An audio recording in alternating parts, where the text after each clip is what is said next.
The third consultation for Cycle Enfield is underway, despite only half of the public backing it.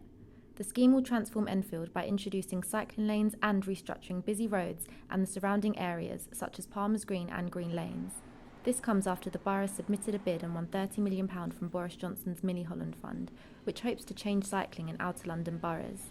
The aim is to combat Enfield's increasing population and create a pedestrian-friendly environment by removing cars and other traffic and leaving only bus and cycle lanes. Councillor Daniel Anderson argues that the plans are essential to tackling the increasing population. In a decade, we've had over 40,000 more people move into the borough, and it's increasing at a rate of 10 to 12% per annum.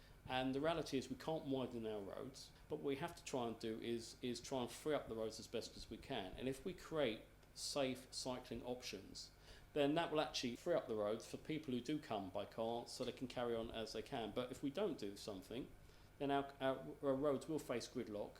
Less than 1% of people in Enfield currently cycle. If this rises to 5% within 5 years, the council will see the scheme as a success. Cycling instructor Sean Collins says the plans will promote the use of bikes. I think it's going to encourage more people because I know there's lots of cyclists who would like to use the roads, would like to use their bikes, but they don't want to use them on the roads. They want somewhere segregated because they don't feel safe. It takes a bit of courage to ride your bike in Enfield sometimes. If you can find a safe place for people to ride, then more people will ride, I think. Businesses are against the plans because they worry that these changes are only benefiting a small percentage of the people living in Enfield. Some retailers reported as many as 90% of visitors travelling in by car. They say planned road closures and reduced parking will restrict local shopping, threatening their businesses. Shop owners argue that the number of cyclists are overestimated and that most people do their shopping by car.